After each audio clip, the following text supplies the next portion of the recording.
Vi er i dag på Østjyllands Idrætsefterskole, hvor der er sponsorløb. Vi håber, at mange vil lave smakker sponsorløb, og jeg håber, der kommer nogle nye. Martin, hej.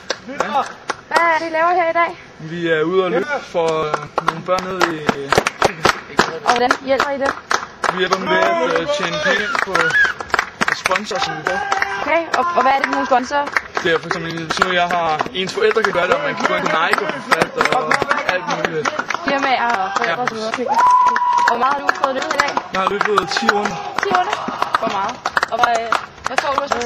Jeg får en kunstrækker.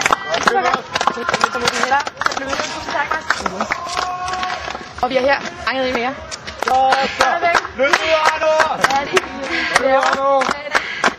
Vi ligger for at indsamle penge til aften. Okay. Og hvor meget til at løbe? 7 runder. 7 runder. Og hvor langt er det? 800 meter. Jeg har fået løbet det. Hvor langt er det, I har til at løbe? 1 time. Okay. Og hvor meget håber I får samlet lidt? 30.000. Ja. Jamen, jeg vil ikke holde på det længere. Jeg vil videre.